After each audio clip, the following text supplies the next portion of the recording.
Commander Kaijun pressed his clawed hands against the cold metal railing as he watched the massive screen in front of him. The blue light from Earth made his gray skin look almost human, which made him feel sick inside. He had been standing in these same council chambers for over 200 years, watching species after species face the same terrible choice. The planet on the screen looked so peaceful. Green lands covered in forests and cities. Blue oceans that sparkled under a yellow sun. White clouds that moved like soft cotton across the sky. It was hard to believe that in just a few hours, all of that beauty would be gone forever. "The humans have given us their final answer," said Counselor Velthera. Her body was made of living crystal that caught the light and threw rainbows across the dark chamber. When she spoke, her voice sounded like wind chimes in a storm. "They refused to join the Galactic Council. They refused to follow our laws." Kaijun watched as the screen changed to show a human face. The man looked young, maybe 40 Earth years old, with dark hair and determined eyes that seemed to burn with inner fire. This was Captain Li Dongwu, leader of something the humans called their Earth Defense Force. "We have heard your demands," the human captain said, his voice strong and clear. "We have considered your threats. Our answer is simple.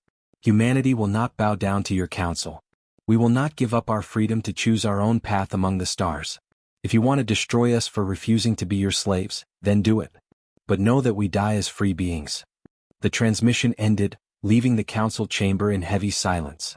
Kaijun felt that old familiar cold feeling in his stomach, the same feeling he got every time he watched another species choose death over surrender. In 300 years of council rule, only 16 species had been smart enough to give up their independence. 17 had chosen to fight. None of the 17 still existed. Admiral Thexmoran, report on fleet positions, ordered High Counselor Yethsai from his floating throne at the center of the chamber. The High Counselor was ancient, even by galactic standards. His body was more machine than flesh now, kept alive by technology that most species could not even understand. Admiral Thexmoran stepped forward, his four arms moving in perfect coordination as he activated his data pad. "All sterilization fleets are in position, High Counselor. We have mapped every human settlement, every mining station, every research outpost. Our intelligence shows approximately 47 billion humans spread across their homeworld and 12 colony systems." 47 billion, whispered Counselor Velthera, her crystal body dimming slightly. "So many lives. So many potential rebels," corrected High Counselor Yethsai. "The humans have shown remarkable ability to advance their technology in just 500 years since they discovered faster-than-light travel. Their military capabilities grow stronger each decade. If we allow them to continue, they could become a threat to council authority within a century." Kaijun wanted to speak, wanted to suggest that maybe the council could find another way. But he remembered what happened to his own people when they tried to negotiate. The Kythuran Empire had been proud once, masters of 12-star systems, builders of great cities that floated in space. Now his people served as advisors and clerks, their homeworld turned into a council administrative center. At least they were still alive. "Begin the cleansing protocol," High Counselor Yethsai commanded. "Let this serve as a lesson to any species that believes they can defy the natural order of galactic civilization." The main screen split into dozens of smaller images, each showing a different human world. Kaijun watched as massive council ships appeared in orbit around each planet. The ships were beautiful in their own terrible way, sleek vessels covered in weapons that could crack planets open like eggs. Earth appeared in the center screen, surrounded by a ring of antimatter warships. The human defense fleet was already moving to intercept, but their small ships looked like insects next to the council dreadnoughts. "Commencing planetary sterilization," reported Admiral Thexmoran in a voice that showed no emotion at all. The first antimatter torpedo hit Earth's largest continent. The explosion was so bright it turned the screen white for several seconds. When the light faded, a massive crater glowed red where a billion humans had lived just moments before. More torpedoes followed, each one erasing cities and forests and mountains until the entire planet's surface was covered in fire. Within 6 hours, Earth was nothing but melted rock and radioactive clouds. The oceans had boiled away into space. The atmosphere burned off in great sheets of flame. 47 billion human voices fell silent forever. "Sterilization complete," Admiral Thexmoran reported. "All human settlements have been eliminated. No survivors detected." But the Admiral was wrong. Deep in the asteroid belt between Mars and Jupiter, mining supervisor Park Jin-ho floated in his small observation pod, watching his homeworld die through a quantum telescope that brought him images from across the light years in real time. Tears froze on his face as he watched the planet where his wife and children lived disappear in nuclear fire. Around him, floating in space stations and mining platforms hidden among the rocks, 3,000 other humans watched the same horror. Scientists who had been studying distant stars. Explorers who had been mapping new systems. Miners who had been digging for rare metals in places so remote that the Council had forgotten they existed. 3,000 humans saw their species die. 3,000 humans felt their hearts break as everything they had ever loved turned to ash and radiation. And 3,000 humans made the same promise in that moment of absolute darkness. They would remember. They would survive. And someday somehow they would return. Captain Nexvane had been patrolling the empty regions of space for so long that she sometimes forgot what excitement felt like. Her ship, the Harmony's Edge, was old but reliable, perfect for watching over areas where nothing ever happened. Sector 7743 was one of those places that the Council had marked as worthless. No planets worth colonizing, no asteroid belts rich with minerals, no trade routes passing through. Just empty black space dotted with distant stars. She liked it that way. After 47 years of peaceful patrol duty, Nexvane had grown comfortable with the quiet routine. Every day was the same. Check the sensors, scan for any unusual activity, file a report that always said the same thing. Nothing to report. Her crew of 12 had settled into the same comfortable boredom. They played cards, told old stories, and counted the days until their next leave rotation. That comfortable routine shattered when Tactical Officer Velnith suddenly sat up straight at his console, all four of his eyes wide with confusion. "Captain," he said, his voice cutting through the bridge's usual quiet hum. "I'm reading something impossible." Nexvane's tentacles stopped their lazy swaying and snapped to attention. In 47 years, Velnith had never called anything impossible. He was the most careful, methodical officer she had ever served with. If he said something was impossible, it deserved immediate attention. "What kind of impossible?" she asked, floating over to his station. "Mass displacement reading," Velnith reported, his claws clicking rapidly across his control panel. "The sensors show something big out there. Really big. Dreadnought class maybe bigger. But Captain, there's nothing on visual. Nothing on energy scans. No heat signature, no electromagnetic readings. It's like a ghost." Nexvane felt a cold chill run through her body. In her long career she had heard stories about sensor ghosts, but she had always assumed they were just tales told by nervous crews on long patrols. "Run a complete diagnostic on all sensor systems," she ordered. The next few minutes felt like hours as her crew checked and double-checked every piece of equipment on the ship. Finally, Velnith looked up from his console with an expression that made Nexvane's blood run cold. "All systems are working perfectly, Captain," he reported. "The readings are real. There's definitely something out there with the mass of a capital ship. But according to every other sensor we have, that space is completely empty." Nexvane was about to order another diagnostic when space itself seemed to change. The darkness in front of their ship began to ripple like water disturbed by a thrown stone. The ripples grew larger and larger until they seemed to tear reality apart. Then, as if it had always been there, a ship appeared. It was like nothing Nexvane had ever seen in her long career. The vessel was enormous, easily twice the size of the largest Council dreadnought, but its shape defied easy description. The hull seemed to flow like liquid metal, constantly shifting and changing. It was completely black, but not the simple black of paint or metal. This was a black that seemed to eat light, that made the stars behind it disappear. "Captain," whispered Communications Officer Thexanai, "I'm getting an incoming transmission." "Put it on screen," Nexvane ordered, though every instinct told her she did not want to see who was aboard that impossible ship. The main view screen flickered to life, and Nexvane felt her world turn upside down. The face looking back at her was humanoid, but wrong in ways that made her mind struggle to process what she was seeing. The being was tall, much taller than the humans in the old archive footage.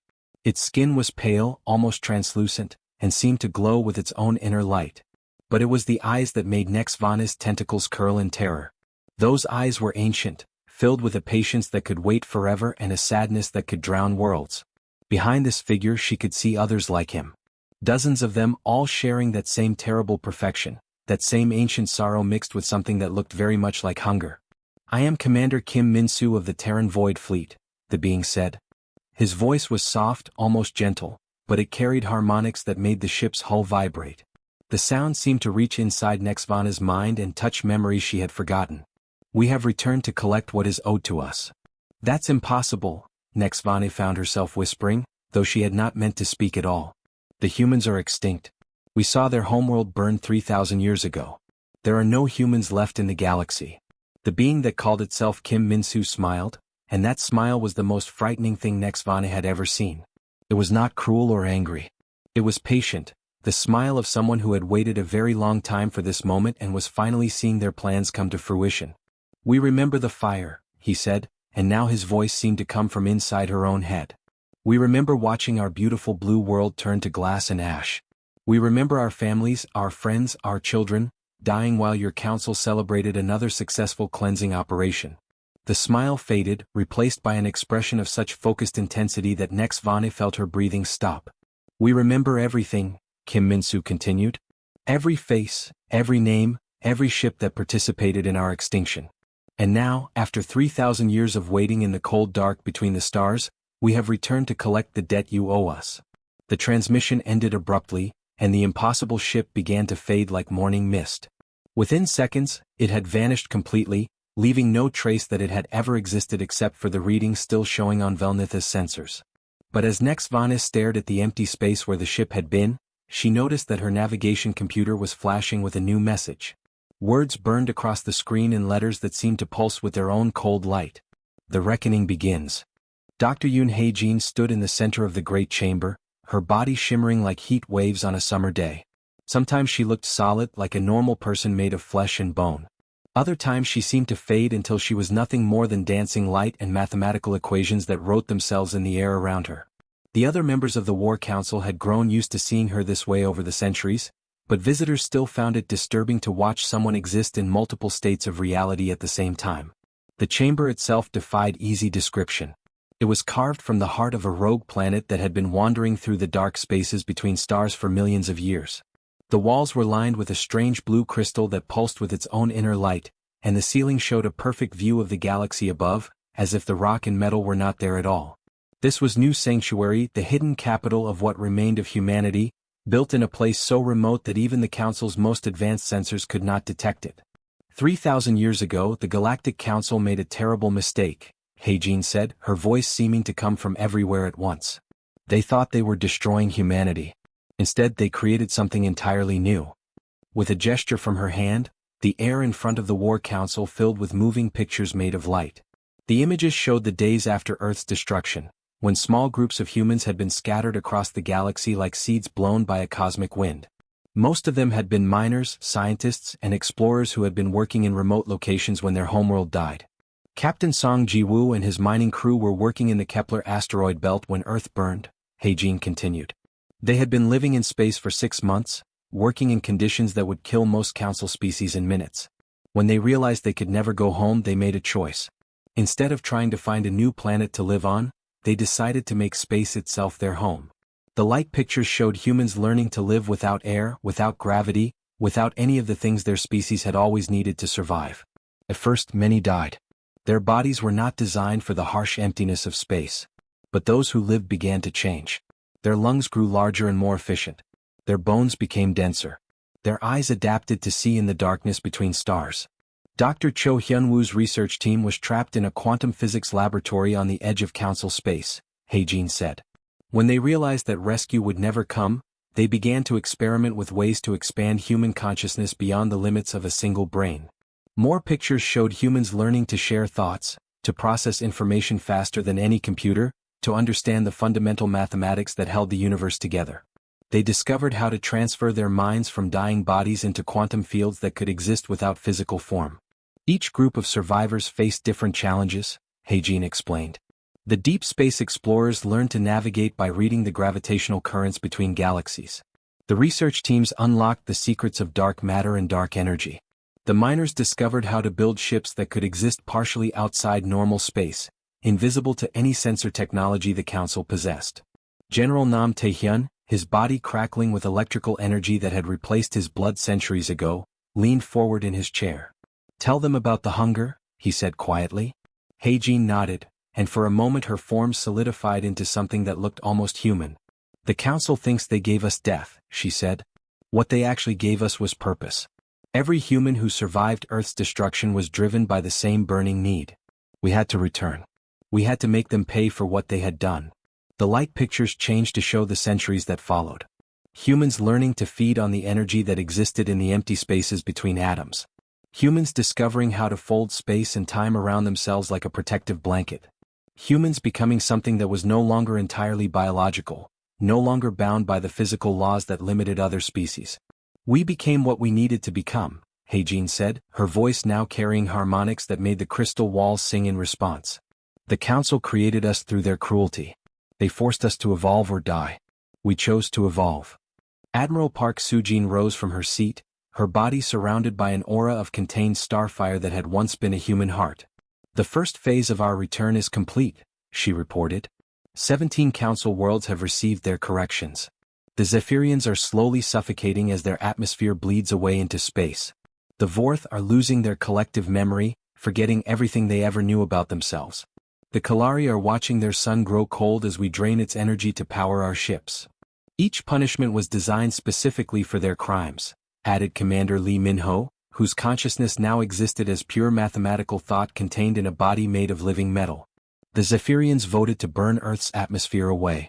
Now they know what it feels like to lose the air they breathe. The Vorth used their perfect memory to record every detail of our extinction for their archives. Now they forget a little more each day. General Nam Taehyun stood up, electricity arcing between his fingers. What about the second phase? He asked.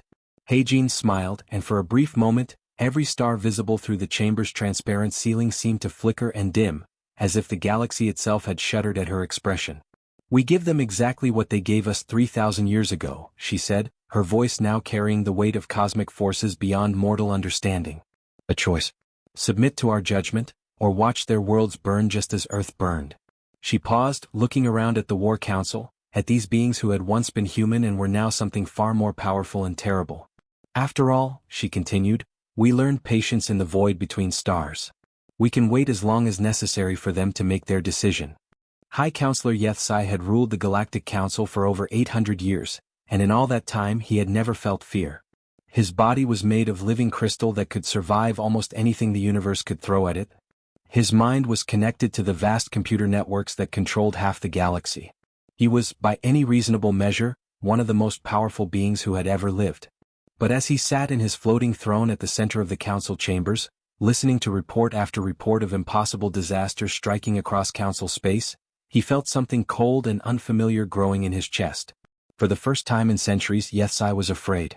The situation on Zephyria Prime continues to worsen, reported Intelligence Director Velkath, his forearms moving rapidly as he sorted through data streams from across the galaxy. Their floating cities are losing atmosphere at a steady rate. Our best engineers cannot figure out how it is happening. The atmospheric processors are functioning perfectly, but somehow the air itself is being changed at the molecular level. Councillor Wei then, whose massive bulk filled nearly a quarter of the chamber, shifted nervously on his platform. What about the Vorth systems? He asked, though his voice suggested he did not really want to hear the answer. Worse, Velkath replied. The quantum fractures in their crystal matrices are spreading faster than their repair systems can fix them. The Vorth are experiencing collective memory loss on a scale we have never seen before. They are forgetting their own history, their own culture. Most disturbing of all, they seem to be losing all records related to the human extinction 3,000 years ago. The chamber fell silent except for the soft humming of the advanced technology that kept the space station functioning. Yethsai processed this information with growing unease. These were not random natural disasters or equipment failures. Someone was deliberately targeting council species with punishments that seemed specifically designed to match their historical crimes. Sir, another aide spoke up nervously, we are also receiving reports from the Kalari home system. Their sun is growing dimmer each day. Their scientists cannot explain it, but something appears to be draining energy directly from their star. These are not coincidences, Wei then said, his voice barely above a whisper. Someone is systematically attacking us. But who has this kind of power? Captain Nexvani had been standing quietly at the back of the chamber, but now she stepped forward. Her recent encounter in Sector 7743 had been haunting her dreams for weeks. She had filed her official report, but she knew most of the council members thought she had been hallucinating or suffering from deep space isolation syndrome. Honored counselors, she said, her tentacles writhing with nervous energy, I believe I know who is responsible for these attacks. Yethsai's crystal form flared with bright light as his attention focused on the patrol captain. Speak, he commanded. 3 weeks ago, my ship encountered an unknown vessel in the empty sectors beyond Council space, Nexvana began. The ship appeared to be of human design, though far more advanced than anything in our historical records. I spoke directly with their commander, who claimed to be human and who knew details about Earth's destruction that were never made public. Impossible, Yethsai declared, but even as he said it, his voice lacked its usual confidence. The human extinction was complete. We have the sterilization records. Every human settlement, every research station, every mining operation was destroyed. There were no survivors. Nexvani activated her personal holographic projector, and the image of Commander Kim Min-soo appeared in the center of the chamber. Even as a recording, his presence seemed to fill the room with cold menace. His two perfect features and ancient eyes made several council members shift uncomfortably in their seats. This being new things only humans could know, Nexvana continued. He spoke of watching Earth burn. He mentioned details about the sterilization operation that were classified at the highest levels. And when he looked at me, I felt like he could see directly into my soul. The council chamber erupted in nervous chatter as the implications of Nexvana's words sank in. If humans had somehow survived their extinction, if they had spent 3,000 years growing stronger and more advanced, if they were now returning for revenge. What did this creature want? Asked Velkath. He said they had returned to collect what was owed, Nexvana replied. And just before his ship vanished, he left a message burned into my navigation computer. The reckoning begins. The lights in the chamber suddenly dimmed, though no one had touched any controls. The temperature dropped noticeably, and several council members began looking around nervously. Then, without any warning or fanfare, Commander Kim Min-soo simply appeared in the center of the chamber. He did not materialize through any transport technology they recognized. He did not fade in like a hologram. One moment the space was empty, and the next moment he was there, as if he had always been standing among them and they had simply failed to notice him until now. His presence filled the enormous chamber with an aura of patient menace that made even the most powerful beings in the galaxy feel small and vulnerable. When he spoke, his voice seemed to come from inside their own minds rather than through their ears. Justice, he said, and the single word carried the weight of 3,000 years of grief and anger. We have returned to deliver the same justice you gave to Earth. Yethsai tried to activate the chamber's security systems, but nothing responded to his commands. The human stood there calmly, his form seeming to exist in multiple dimensions at once, completely untouchable by any weapon or defense the council possessed. You have 30 standard cycles to make your choice, Kim Min-soo continued. Dissolve this council. Present yourselves for individual judgment. Accept responsibility for the genocide you committed 3,000 years ago. And if we refuse? Yethsai managed to ask. Kim Min-soo smiled, and that smile contained all the coldness of the void between stars. Then you will experience exactly what Earth experienced. Your worlds will burn as our world burned. Your people will die as our people died. Your children will scream as our children screamed. The human began to fade like morning mist, but his final words echoed through their minds long after he had vanished. We learned patience in the void. We learned to wait for the perfect moment. But we never ever learned to forgive. The center of the galaxy was a place of terrible beauty, where ancient stars danced around a massive black hole that had been eating light for billions of years. It was here, in this cosmic graveyard, that Admiral Thexmoran had chosen to make his final stand against the returned humans. His fleet was the largest military force ever assembled in galactic history. 10,000 warships stretched across space in perfect formation, representing every species that had voted to destroy Earth 3 millennia ago. The Zephyrian crystal ships gleamed like jewels in the starlight. The Vorth bio-vessels pulsed with organic energy. The Kalari metal fortresses bristled with weapons that could crack planets in half. Thexmoran stood on the bridge of his flagship, the Eternal Glory, watching his tactical displays with grim satisfaction. He had spent his entire career serving the Council, fighting their wars, enforcing their peace.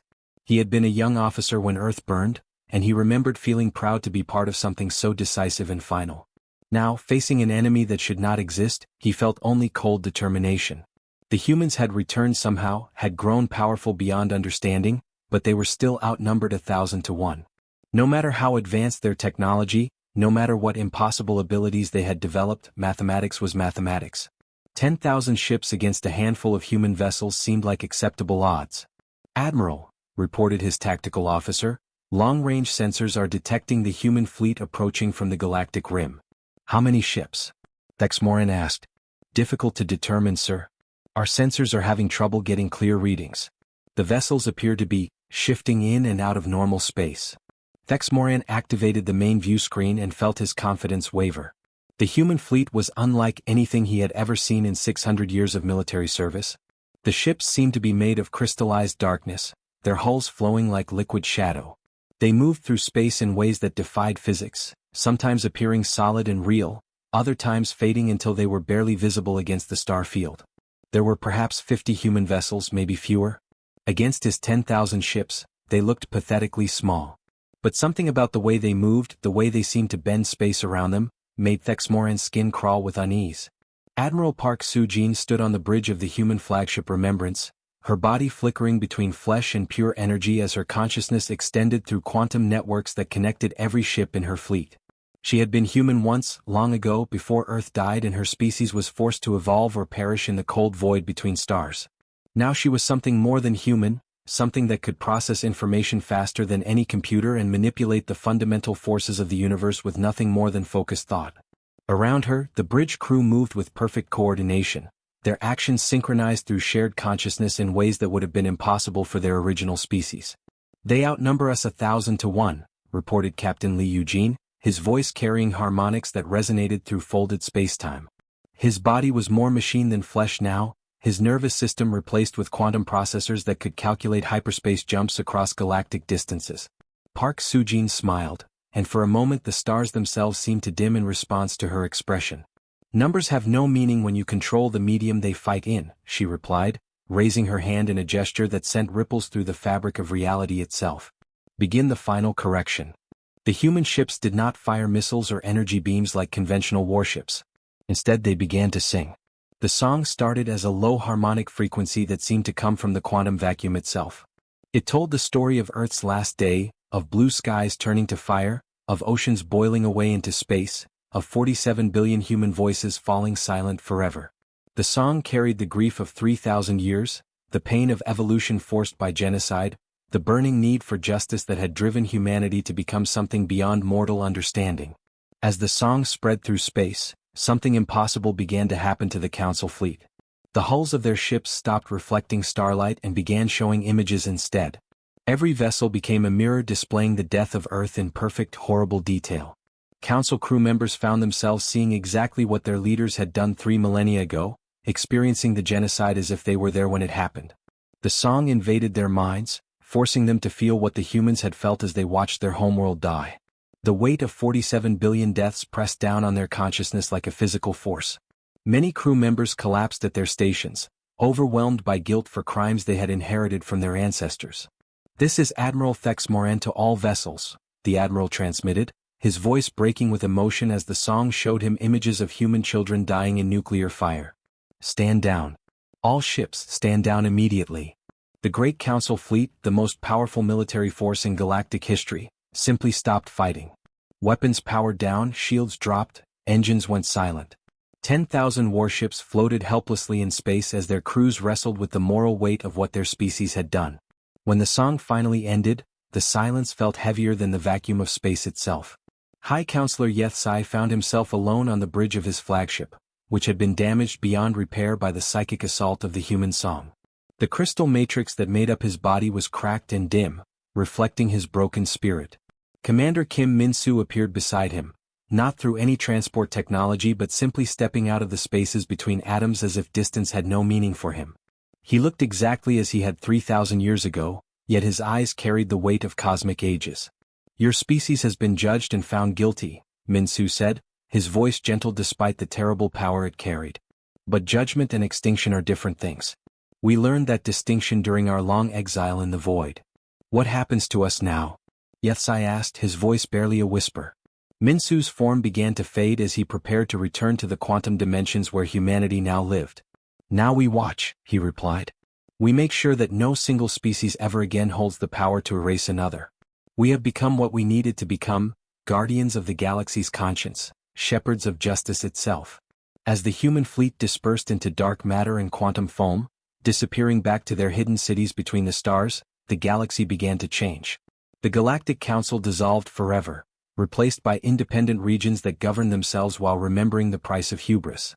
And in the void between stars, humanity waited and watched, eternal guardians born from genocide, evolved through exile, returned as living justice. They had learned patience in the darkness, and they would never again allow the strong to destroy the weak simply because they could. The galaxy would remember Earth, and Earth's children would make sure it never forgot.